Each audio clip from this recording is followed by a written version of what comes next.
and try to get that God comp we got in game number 1. Well, that is unlikely to happen. To get Zach Kalista, Rakan, that combination was so devastating. But they are going to get rid of the Kog'Maw, so eliminating that scaling factor that seems to be so problematic because the Kog'Maw relies on teamwork to take him out. It's no longer viable to just have one member that can single out these picks. You need a combined group effort, and if the other team does a good enough job at protecting that champion, then he just goes unchecked and does some of the highest DPS in the game. Well, they wanted to take away that pick. What else are they going to take away from Ever8? They're going to take away the Rek'Sai, another very strong pick on the side of the red side. And you do get those 2 picks. Definitely one of the better junglers nowadays with all the buffs it has received. That's Smeb and Deft together. Deft, obviously, the alpaca. You wouldn't have it any other way. Same with Caitlyn being perma-banned on red side. I think that every team will first pick Caitlyn if left up, barring the exception that maybe Zach is also available. But to leave those 2 would just be unthinkable. And so Thresh gets banned away from Ella. Even though he did get caught so much, it does offer a tool to mitigate some of the attempts onto the bottom side. If it were played better, the Lantern could have come in even more clutch. You always have Flays, your hooks to disrupt so much. So I get the ban. It's also Mata's most played support. And so as KT, they have to at least recognize the potential that a pick like Thresh can bring to the table, and that's something that what they're cooking up in mind, they don't want to deal with. And with Kalista being the first rotation, yeah, it makes sense. Don't give up Thresh. The question is, what will they respond with Ever8? In game number 1, we were in a different spot because they were going up against the Zac, and they went with the jungle Jace and something else. I don't exactly remember what that pick was, but they're going to mix it up here. They're going to take away some of that front line away from the side of KT. They snatch up the Sejuani, so Squirrel will be forced onto something else. Yeah, and I get the feeling that maybe this is something that KT would have been okay with in giving up the Sejuani and Braum. So already we see remnants of the composition that Samsung started to bring out between the Braum and Sejuani. But this means that KT can accelerate the pace with a different pick. You've got Kha'Zix, you've got Lee, you've got the Nidalee. And while those don't offer anything for a team fight, for the most part, maybe Lee Sin does, pardon me, but what they allow KT to do is be aggressive all the time. No reliance on cooldown. Sejuani needs her ultimate. Hey guys, we can't fight for a minute. Need my ultimate again. Sorry guys, it's like the one guy that just never wants to go out to, oh sorry, I got this to do. No, sorry, I can't do it right now. That's Sejuani. She needs her ultimate to fight. And so KT, that can get these leads early, needs to be pressing the matter a bit sooner. And if they can get their hands on the Sejuani, or not on the Sejuani, but on a more aggressive pick that isn't as reliant on the cooldowns, we might see an explosive game. Well, they pick up the Rakan here. That Rakan Kalista lane, they had a lot of success with that early on in the game of game 1. And they also pick up the Jarvan. So at least in this series, we've been seeing a lot of the same champions be picked up in different orders, trying to snatch up all those OP engaged champions, I suppose, that big front line. And finally, we'll have a Varus, it seems. It would have great synergy with the setup from Ever, and now there's no excuse to pulling the trigger. You've got Chains of Corruption on top of Glacial Fissure and your Sejuani ultimate, so there's plenty for them to engage on. And right now, the Jarvan pick gets to serve as a deny. 2 games in a row of carries into the top side. Jarvan will have an easy time into the Jax. We have seen that matchup before. Camille will be okay, and same with Fiora. So he's got no issues with taking this matchup, denying it away as kind of the pinnacles of tank and utility for this composition that Ever8 was looking towards. And I expect a Kassadin ban again here from Ever, as we saw in game 2. But for the rest of the KT lineup, not so sure. Well, they take away the Jax. After seeing Keen on that in game 2, they say, nope, that's not happening again. You were just all over us with that pick. So they take away 2 of the picks that were the big carries in that game, the Kog'Maw, the Jax. And they're just going to not allow Ever8 to play them. well, they're getting rid of the scaling. They just don't want to deal with these champions that they cannot account for, that they have a ticking time bomb on them. And the Jax into Kalista, she just doesn't get to even apply the Ren stacks. Counter-Strike is so potent against her that it's just a nightmare to deal with. And Shen, out of all champions, gets removed. So a curious ban coming out of KT, but that means that no, it's not going to be a card. You're not going to blind that big. Well, no, it's still here. You banned out Camille, you banned out LeBlanc and Kassadin. Not going to go with Karthus, which points us to question maybe an Orianna here for Pawn. It could work. Would have to worry about Braum, but it would have good synergy with the Jarvan. Yeah, I'm curious to see what he picks here. We've seen Pawn go on to stuff such as Victor in the past. Are we really going to see this Yasuo? I doubt it. You're getting too excited for the hover hands. I'm getting baited tonight, man. Just baited all over the place. And we do have that Gragas picked up. I'm surprised we haven't been seeing that a little bit more often. Definitely another one of these big engaged champions. Just to add to the the plate you've already got. Wait a minute. This could be dangerous. Uh-oh. Okay, so great. It looks like a lot of engage for KT. But where's the damage? They don't have damage on this composition. It's Kalista. If this game doesn't snowball, KT might be seeing the same fate that happened in Game 2, where they just did not have enough to take down everybody. Granted, they did play or misplay the team fights tremendously, but this time around, Galio, Gragas, and Jarvan at one point will become next to irrelevant when you have Braum with exhaust to mitigate a lot of the damage, and now so much relies on Deft getting ahead. Sure, if he gets ahead, this could be huge. We have seen what a late game Rage Play Kalista can do. KT's no stranger to that when Jin was just going all over them with the Yasuo and Kalista combination, but this is a bit worrying for me. It definitely is. I was surprised to see this Galio pick at the end as well. We were thinking, you know, maybe the Orianna, Victor, some kind of big damage that can add to the composition, the engage that you already had. Did you need a fourth engage champion? I don't know. I don't really think so, to be honest. But we'll offer some nice global presence from the mid lane. It can match the Talia, so you can kind of follow her around the map if you need that to be. It adds to the front line. It is putting all your eggs in one basket, and it is a confident move, but I can kind of see the idea behind it, at least. It's not like they picked Karthus. Yeah, but normally you want a carry with your Galio to be able to go in, kill somebody, and have a one-on-one threat. But Score isn't on Nidalee, isn't on Kha'Zix, isn't on Lee, isn't on somebody that can threaten a 1v1 kill on anybody. He is instead on Gragas, which means that I think KT just want to go bot lane 24/7, and there's going to be hell raining down on Duel and Ella, but they have the tools to prevent it and defend against it.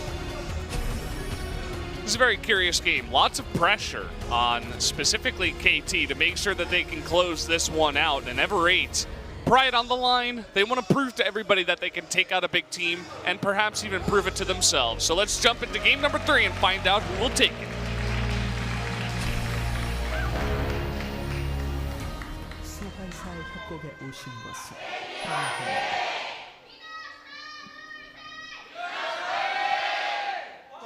Here we go, guys. Game number 3. Ever8 versus KT Rolster, and Ever grouping up as 5, looking for a play. It's not going to work out as they're spotted by Pawn. They'll just back away. They have Braum, so trying to take on Braum early on. You never want to do that. Okay, they're looking for the stun, and they do get it. Pawn taking a bit of damage already. He might be forced to flash here. Flashing in is keen. He really wanted to make that flash happen. And there he goes. He does get it. That's a huge trade this early on to blow your flash for the mid laner's flash out of all people. Scepter will be able to get some harass down onto Pawn this time around, but I believe that Keen's flash would be more important this time around when you're Jarvan, when you're laning against Jarvan and have Gragas as the ganking threat. It puts you in a really tough position that now Score clearly has a target set onto the top side of the map, and Malrang will have to look towards Pawn to make the most out of that early flash, but Pawn is a lot harder to kill than Keen. It's kind of a curious play. Might have just been an emotional response in the moment. He knew that he couldn't really pick up a kill, obviously. It was just trying to make that happen, make that flash get down on pawn. Saying it was an emotional flash. He was dealing with a lot, you know. Had a hard time. He was feeling emotional. He just felt like he had to flash. It happens. We saw a pretty crazy first blood the last time in the bottom lane between this duo of Deft and Mata on these two same champions, and they're going to do it again, but Unbreakable is up this time. We're not fighting the super weak Zyra in the lane anymore. Exactly. It's no Zyra Cog that can't defend themselves. They have better protection tools between Unbreakable and the slow from duel to hinder any attempts on committing for that. So they'll continue to lane safely, and now Keen willingly has to concede lane pressure, not having his own flash in this lane. Although pings are going out onto the top side, as long as he doesn't use his hook shot aggressively, he should be fine. He's playing with fire with no ward, and the timing there, moving up to get the cannon minion, but either way, he's not punished for it, as Score is not going to come up into the top lane just yet. See that Malrong is nearby. Wouldn't have been on time to respond to any kind of gank. Just notice the way that Smeb is playing this lane out so well. Going for Q harass when he can line it up with minions that are not going to get last hit. He shreds Keen. Anytime that he walks up to CS, presses W to slow him down, keep him there, guarantee yourself to hit him with that passive auto attack. And he's already got a nice chunk of CS ahead of him, and Keen no longer has any charges on his flash, so he's going to have to base real soon. And this draws the attention of junglers topside that are unlikely. Oh, wait a minute. Okay, they have vision on Malrong here. You can see that Score is going to follow up. They want Keen. The teleport coming in for Pawn, actually, and there's going to be an easy first blood cleanup. Can they get the play? They're trying to get that taunt, and they will get it to flash in from Smeb. It's going to be 2, and here comes Septid. Nice seismic shove, but he doesn't have enough mana to follow up. He can't kill these tanky targets, and that is 2 big kills for KT early in this game. They were not tanking the tower, so they get out, but Ever8, oh, what a lack of foresight. They have no flash onto Camille. They are going to be at a disadvantage in these moments. She was already low. She wasn't in a position to take a fight with the minion wave there. And Sejuani wasn't even able to use her Arctic Assault to cover the distance into that gank. So we're going to look at it again, and the attempt comes through, but Sejuani already, there is no chance of actually getting this to happen. The second that Graga shows up, they know they're dead, but it's already too late. Malrong has committed. Pawn gets to be in range without flash to hit that taunt. And Septid ends up even burning his own flash, thinking that, oh, maybe somebody's taking turret. But in the end, a 2-for-0 in the worst lane that ever would want that in. Yeah, you were talking about snowballing very, very fast for KT. This is definitely one way to do it. We go back to that emotional flash that allowed Keen to be vulnerable in the lane. And it was good timing by Score, too. He didn't go for the earlier gank. He actually waited until he thought Malrong would be there, and he was right on the timing. And right when Malrong goes in, they go for the counter gank and get a double kill instead. Well, you got, with the second you burn that flash, you've got yourself a target, right? It's like you're in the playground, and then you fight somebody's little brother, and then it's like the little brother's big brother's gang comes right to get you. That's exactly what happened. You flash on Pawn, all right, okay. You get your flash, but everybody's coming in to make sure that they'll get you next time, and they did. Big brother Jarvan, the military man, and the big fat drunkard. My brother's in the army. Yeah, exactly. They're going to gang up on you in the top lane. And then they actually are, and you regret everything you've ever done. You're like, okay, sure, let's fight. You want some of this? Camille and Sejuani not really able to stand up. I'm sure Gragas has gotten into his fair share of bar fights before. It only makes sense. Jarvan? Gragas. Oh, yeah. Yeah. Jarvan's a prince. He would never. But what will happen is that this turret is certainly going to be the first brick for KT. this relentless pressure. Oh, they're trying to dive, but they're just getting some cheeky harass there. This pressure means that this bottom lane can never find a window to go back, shop for items, and a first brick going down without items being shopping is something that is so rare. We might get the luxury of seeing it here because the action topside, the fact that you have a Sejuani has drawn so much attention elsewhere that they have no problem being this overextended, constantly hitting the turret, constantly harassing, even taking turret shots in exchange for it because they know that they are just exerting a huge amount of pressure on Ever. I mean, they're having a ball down here in the bot lane. Just looks super easy for them. Under turret. Not much that Duel can do. He has no mana. Even with all the summoners available, they know they can't win a fight if they tried to go for the 2v2. Finally, they have Malron come on in to try to save this turret, but now that gives KT a lot of information. Okay, we know exactly where Sejuani is. Maybe we can go for a dive on mid. You can see that score. He's going to go for an invade on the blue. He is spotted, though. Might get himself into a little bit of trouble, although Mata is coming over here. He should be fine. And while KT's jungler is not in that position to assist the top side, which is typically what you would see if the jungler shows bottom. Okay, we can go for dives on top side. It does mean that Smeb can play much more aggressively. He can use his combo offensively if he wants to. He can do so much, and now that KT, they surely are going to have this turret in the next wave. Jarvan can continue to just do whatever he wants in this lane and use his mana. As we can see, he's already at 200 out of his available 5. Standing guard on the minion wave. Look at the way he's playing this. He's not attacking. He's not pushing. He's just waiting for this to go down. And there you go. First turret will go over to KT. Will be split between Deft and Mata. Definitely clap for that one. That was a great play for them, utilizing pressure to get an objective, forcing it bottom lane to not get the recall timing in. You see that in solo queue so much. A bottom lane, you're up against a bottom lane that somehow always duo queues, and you've got nobody on your team that knows what they're doing. Your bot lane turret goes down in 5 minutes, and all they can do is, jungler, where were you? We needed your help. They were extended the entire time, and well, it's not that simple. A lot of times, it requires the bottom lane to have enough foresight to figure out, damn, if they're going to play like this the entire time and I see that my jungler's doing something topside, I'm never going to get a chance to base and get items to stay in this lane, to be relevant in this lane, because you have to remember that not having items also puts you in a position where you're not going to contribute that much if a gank is to come, because you just don't have enough damage. Speaking of ganks, we're seeing Malron having to not really gank, but just support the top lane as Smeb, he's going 1v1 up against Keen, showing him who's boss, who's the veteran really in this top lane. Saying, get out of my lane, kid. Forcing the flash out of the Cataclysm like that is just kind of an embarrassing feel for Keen, for sure. It's just the situation that he's in right now after the way that the first blood happened. Well, it's similar to how KT was playing the bottom side. Just push, push, push.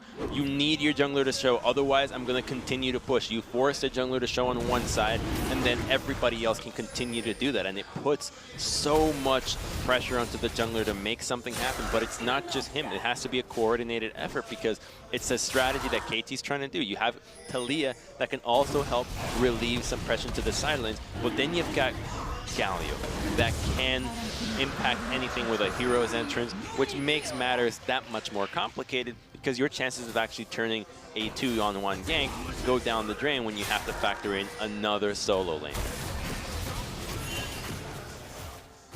And they're taking all the room that Ever8 has resigned to them, getting some deep wards down.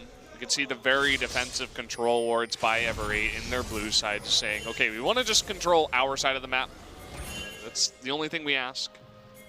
But things not really looking too good for them. But they are looking bright for KT. They are playing the game decently well. They're accelerating the pace. We've got pings onto Herald now. They'll be shooting for that one after the top tower or a little bit earlier. So getting these objectives will crack the first set of outer towers, and getting those towers is the beginning of the end. Here comes our rotation topside, and Gragas is here as well. But Ever is completely reactionary. They have no place to make on themselves, on their own, and that's going to be another tower. Yeah. lack of foresight, as you said. I mean, pings are going down now. They're like, oh, they're pushing top. I guess we got to do something. Let's go mid.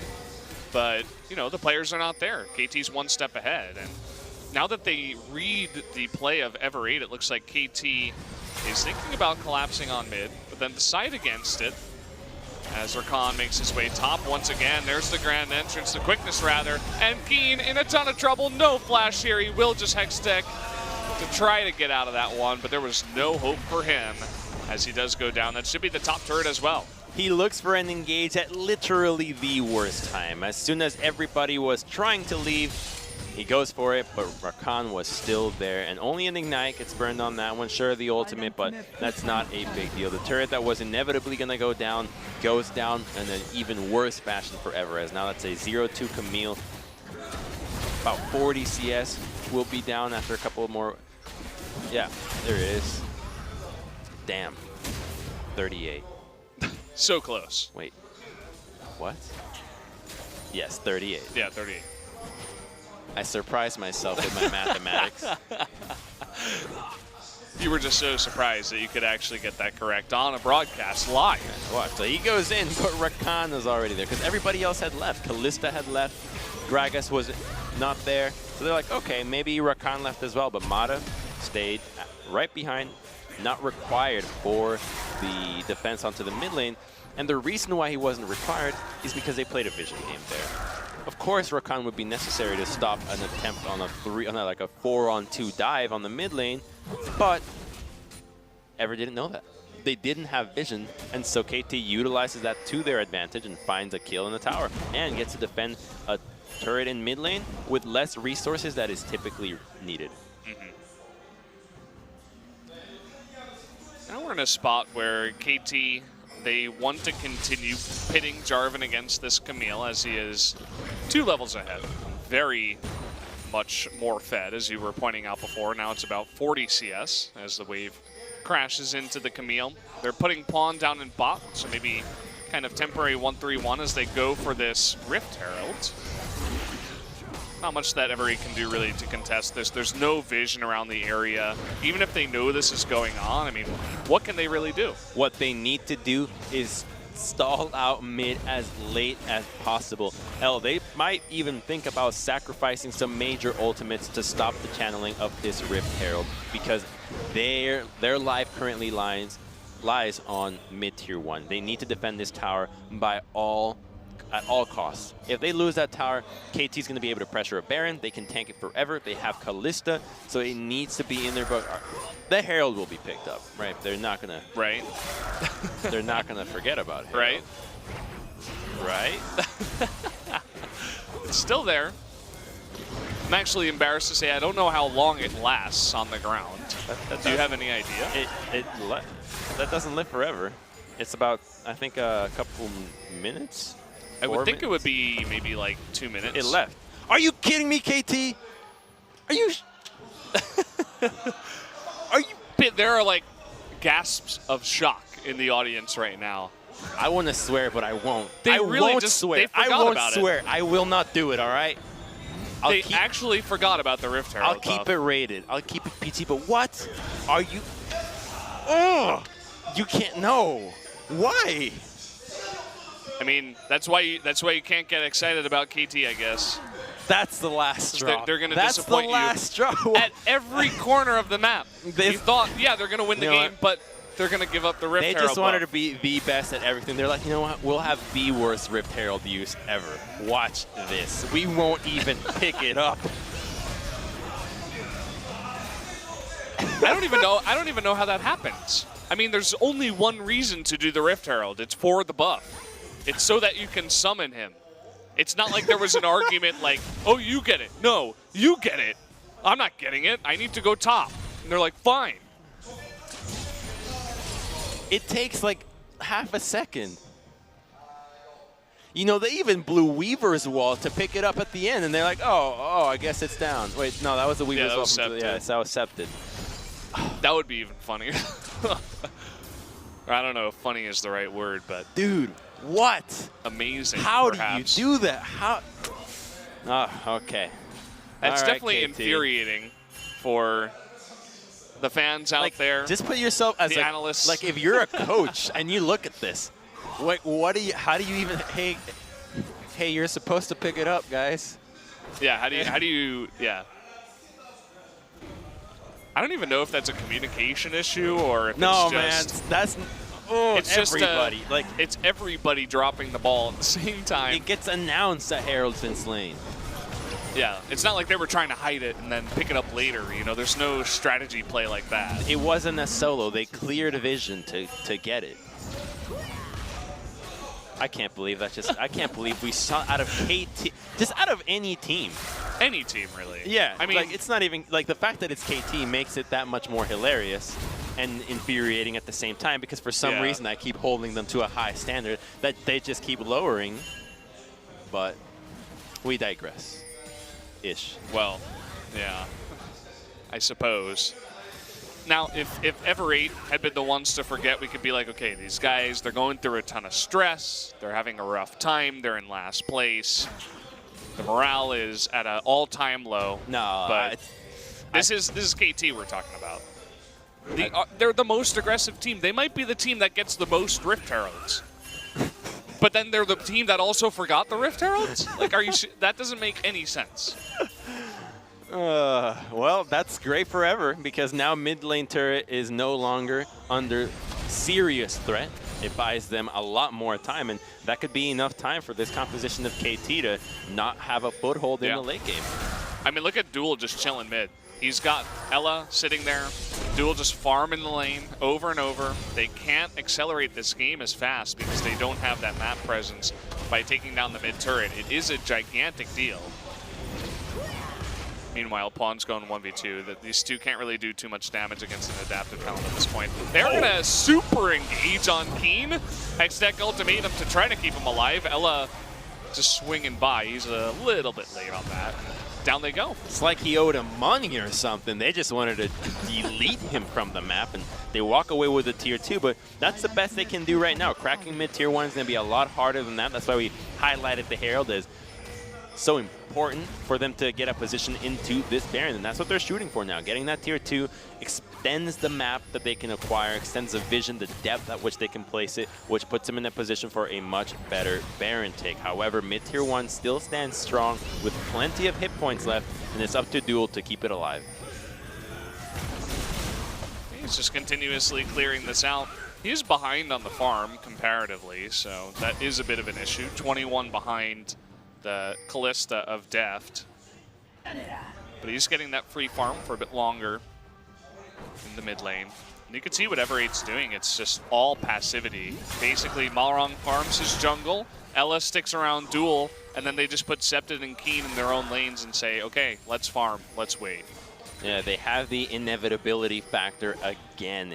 It's a little less obvious now that the Kog'Maw isn't available, but in terms of the tanks that KT have, you're dealing with a Camille as well as a Varus. That when we see what Varus can do with 6 items, you understand that he can definitely carry a lot of these games. But then Callista, on the other hand, has to deal with Sejuani, which can often take her a long time to melt these tanks by herself, because the damage from Galio, from Gragas, just might not be there to melt one of these beefy tanks on top of having a Braum by her side. So that's kind of what Ever is banking on right now. They banked on it last game and it worked. And now they have a split pusher similar to Jax. However, she is 0-3-0 with only components to a 2-item Jarvan. Going in for an engage here. They are going to knock Ella back. They force the flash out, but that's about it. Here comes Smeb, though, looking for Duel, and the heroic entrance coming in. That is a dead Varus. Goodbye. They're looking for a little bit more. Nice glacial fissure there, and the nice follow-up with the Fates call, though, by KT. They're looking for more and more kills. In the back line, though, here comes Camille, already able to pick up 1 kill. Deft in a bit of trouble. A lot of very low members of KT. Can Keen do it all by himself? He's getting incredibly low. Whoa. That actually happened. An ace going over to the side of Ever8 with a super deep dive from KT. Holy, they walked away with 2 of their main carries. That's a mid lane turret for them as well. That's huge. What is happening? They overcommitted so hard. It looked so good when Varus said, okay, they got it, but they kept going. They had ability still available. The Cataclysm was there. It's like, oh, we might as well use it. Let's keep going. And it backfires. And now 3,000 gold lead, or only for KT. That's a breath of fresh air forever. That's a big fight that they had to win. I mean, you're forcing this engage so hard. And you're knocking Ella in. He's got his flash up. This was great. Bam. You combo it all. Kill duel. I thought the heroic... this is good. Yeah, just get out at this point. Get out. It's already done. You can't keep going further. You got to peel down. Peel down. Yeah. Exactly. But they keep going forward, and so much damage that Taliyah can pump out being untouched. She just keeps going, and then Camille gets to survive till the very end, and Jarvan tries to salvage. Maybe I can combo everybody, but not this day. Septed with good positioning, too, in the majority of that fight. Stayed in the back, could not be jumped upon, and was just throwing rocks the entire time. Shelling the team of KT that essentially just runs straight at you. A pretty easy team to deal with as a Taliyah. And so, Ever8, as you said, breath of fresh air. They're staying alive. They still have their mid-tier 1, even after KT dives the mid-tier 2. So that's definitely saying something for where we're at in this game. Exactly. That tier 1 should have been the objective that KT got after a great gank being orchestrated. He has Weaver's Wall. Oh, it gets canceled. Yep. He's dead. Not able to take it. So the best he can do is delay as much time as possible. That's going to be the end of his life. Goodbye. And Ever8 going to group up here. Not going to go for that Mountain Drake right away. They just decide to push the mid lane instead. They can't go for Mountain right now. KT would respond with a Baron themselves. However, taking down mid lane turret, the mid lane farm to get some control in mid is the right choice, as it puts you in a better position to respond to the now imminent attempt on Baron. Yeah, they're going to go for it anyway here. 5v4. Keen is going to find Mata, though. Good start for them. Trying to get them. You can see Mata's pretty low. Pawn eating a bunch of damage. Smeb, though, waiting in the wings. Could get this big knockup. He's going to find him. The heroic entrance on 4! The huge knockups. That's the engage that KT was looking for. And this time, Ever8 will have zero chance of winning this fight. Keen gets away with his life, but a big fight for KT. The bouncing castle, and they didn't even have to hire anybody to install it. Smeb was right there, just eliminates him from the side. It's just so beautiful to watch. You've got Mata, you've got Jarvan, you've got the Cataclysm. It's like we saw the Globetrotters playing League of Legends. They just dismantle Ever, and the call was great. You're going for a disengage. Everybody's on the same page. Nobody's trying to do Baron and Peel at the same time, and that's what it looks like. That pick onto Septed turns into a great engage from KT, and it looks like they're putting on their serious pants again, but at this point, who knows? Who knows, man? Let's take another look at this engage. You can see he only gets one knockup, but then it's the follow-up knockups. It's the Cataclysm that puts everybody there. Knockup, barrel, another knockup. Everybody's all right. Yeah. Everybody's calm, heroic entrance, cask, body slam, pretty much every CC that they have. And you're right, it was all about that Cataclysm. Welcome to the jam. Yeah, I mean, it looks like KT's putting their serious pants on. Definitely was a seriously one-sided fight, as it was a good setup. And still mid-tier 1 lives. But now with Baron, it should go down quickly. This cannon minion doing overtime here, trying to get this turret down one little bit at a time. But it's going to be death that will secure so much of it. And now they just have to pincer move this. Go in from multiple angles, threaten another dive that was so vicious 2 times already that they have to respect it. They know that if they lose a fight here, it can be the game. If they lose a fight at the tier 2 and they get wiped, Kalista can push so hard. If they lose a fight anywhere closer, it gets even worse. Lots of summoners up for both of these teams, as that engage was really clean for both sides. Like, Ever8 couldn't use their flashes to get out of that one.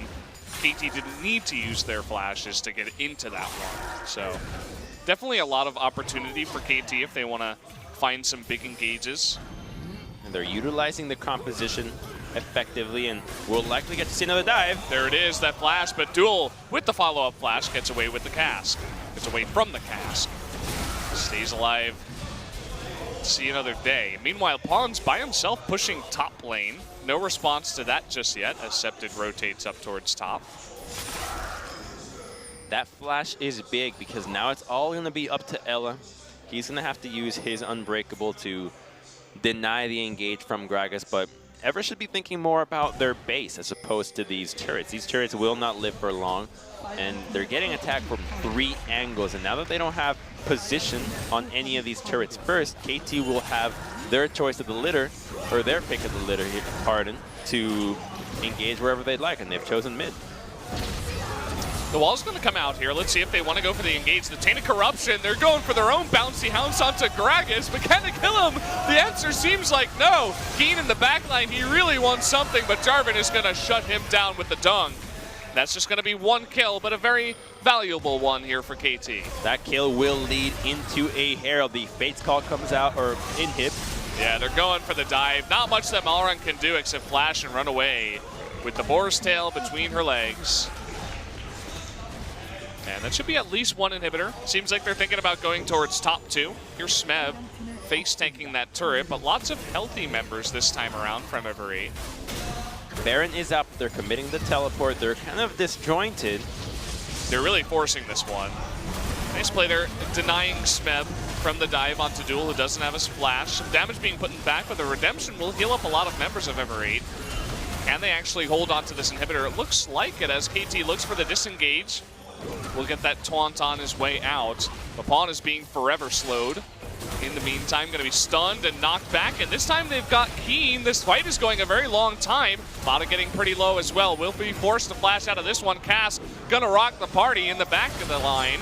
Here comes Smeb jumping in, and another huge Cataclysm is going to trap 4 of them with the follow-up on the taunt. That should be the end of this one. Septid, will he even get away with his life? The answer is no, as he will go down now. And there you go, the ace comes in, and it looks like finally KT have found the answer to Ever8. That's enough time. CC them to death. Buy enough time for you to have 2 rotations of your major ultimates, and Death goes untouched. Burns all his mana in that fight, just hopping around, still at full HP. Life steals everything back, and it just shows the power of this mid-game, heavy engaged team composition. KT recognize their win conditions, recognize how they should play the game, full on engage. A bot's Herald, but overall the result that we expected. They finally do it at the end. They get that win. It was looking dicey in game number 2. They just had trouble dealing with that composition. Definitely something to go look back on, say, okay, this is why we lost. You know, we shouldn't be losing to Ever8. We got to be careful about this in certain drafts and certain times in the game. So a good learning experience, perhaps, for KT. Sure, but they also, in my book, they found the new low that I didn't think anybody could achieve. The Rift Herald, man. Not taking Rift Herald. That one will go down in history. The first attempt here in LCK where Rift Herald was spared. It's like that's got to be the first time that Rift Herald buff wasn't picked up. Actually, they were just nice because it's the spirit of Rift Herald, right? The essence of. They're like, you know what? We're not worthy, Rift Herald. You deserve a peaceful life. We won't use you for warfare. Maybe that's what it was. Truly humanitarian KT. What a world we would live in if that were the case. I certainly don't think that's the case, but we can fool ourselves into thinking that is the reason. And you were hoping to see some happier faces on the side of Ever, but I hope they did a little bit of studying tonight as well, because it was hard fought. They actually took a victory against one of the best teams in the world. They have that, at least, to put under their belts. Yeah, the level 1 was just so bizarre, and we're going to take another look at this crazy dive into the mid lane where KT starts to use their wombo, CCing everybody to death, but they overdo it. They're going even deeper while Camille is killing a couple of members in the back, gets a lockdown onto Death, and while he survives by a heroic flash taunt from Pawn, the rest of the team is unable to deal with Septid just lingering in the back and still shuts down Smeb. But he was not affected by it because this is one, the highlight. Oh, no chance of survival. It's basically only Keen who could actually do something at the end of it all. And I really think that these compositions that we're seeing out of KT can be nullified by the Taric pick that we saw earlier today.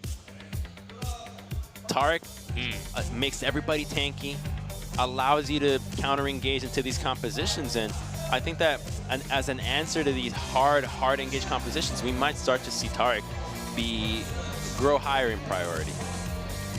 Perhaps Max is just too ahead of his time.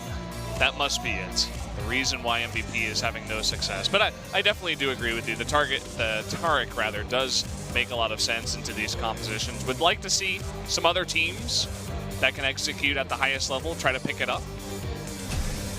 Pawn with the final bit of flair for fun there at the end, and 10 turrets to 1. So in score, in gold, it looks one-sided. There were glimmers of hope forever, but unfortunately, like their Game 2 victory, it came at the hands of an over-eager KT Rolster. It was not themselves that found the opportunities to claw back into this game. It was, in fact, KT gifting them. Yeah, I mean, Ever8, they kind of gave up after the Rift Herald went down. They were just sitting behind the turrets, farming up waves that were pushed into him, and that was about it. They were playing super passively. KT handed them one good fight. And at the end of it all, KT did take it in 29 minutes, so we will be jumping into the interview, and I'll hand it over to Ji-sun right now. Hi, this is Ji-sun, your translator, and here we have Pawn for the MVP interview.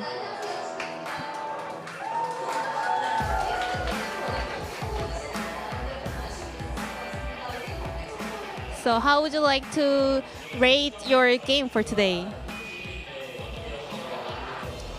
It was really important moment for us, but I'm really not satisfied that we couldn't 2-0 for today's match.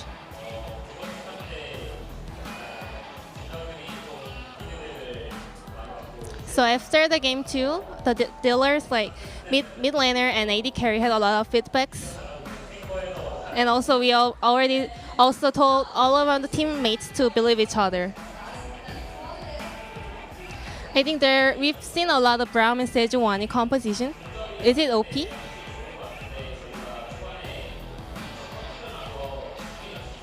I think it's more about we kind of ruled the game in the early moments, so that worked out really well.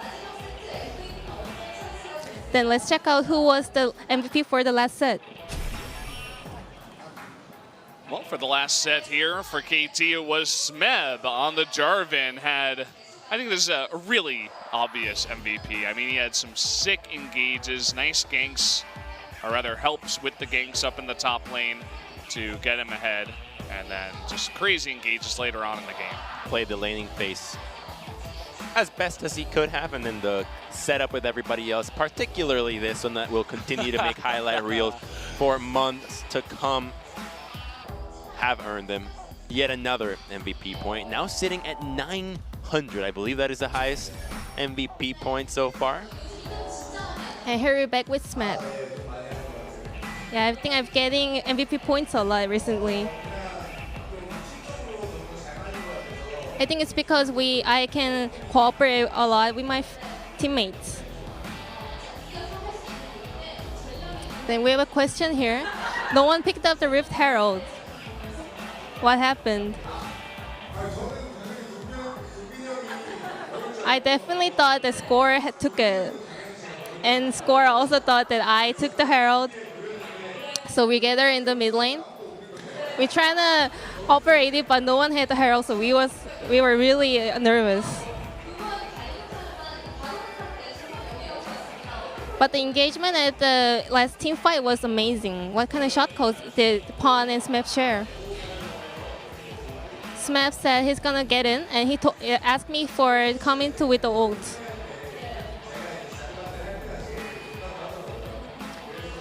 And also Pawn said he likes it the best when he plays Galio.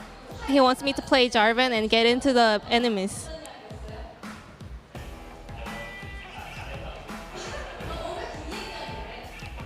What kind of talk did you guys share after the game? So we just talked to each other. You did a good job.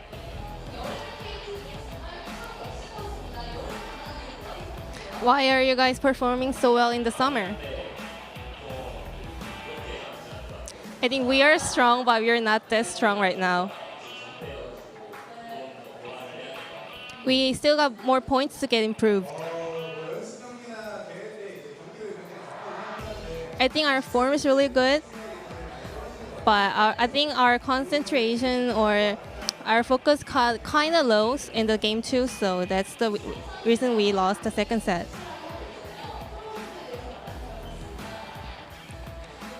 So Kuro is the first place of the MVP. How do you think?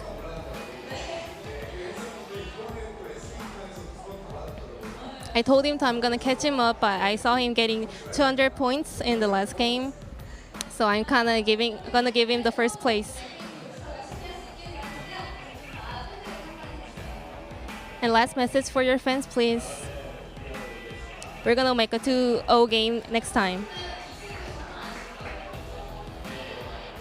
I'm really sad that we lost the second set. We're gonna prepare and do our best in the next game. And thank you for your support. Thank you. And this was the end of the interview. Thank you for listening. Thank you very much, Ji-sun, for the translation. And there you have it. That top and jungle coming together. Or rather, top and mid coming together. I don't know. It's been a long day.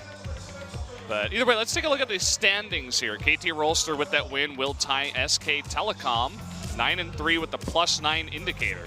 And also Tai Longzhu Gaming.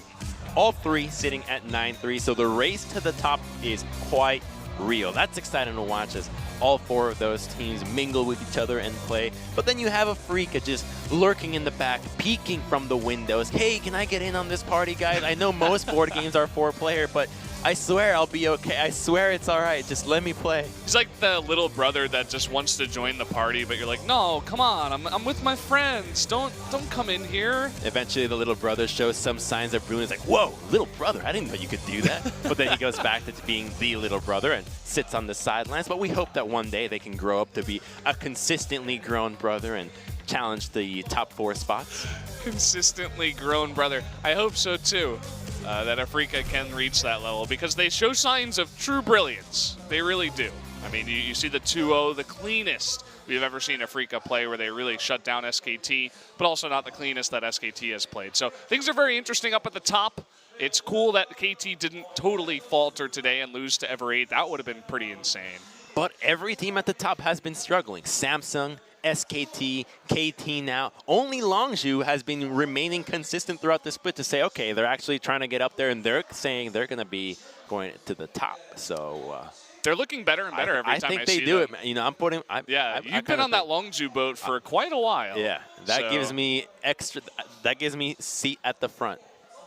All right, I'll be in like the 2nd or 3rd row because I was like, yeah, I think you're right. Yeah, it seems that way. Yeah. But yeah, they're looking pretty good. It was a pretty long day today. We went till about 11. How are you feeling after those games? I think KT made history tonight for sure. Yeah, that was just baffling. I was trying really hard not to just blur it out obscenities when I saw them not pick up Rift Herald. Yeah. But overall, 2 thumbs up. Yeah, would have to agree. So guys, thank you once again for watching. We'll see you next time here for the SPO TV.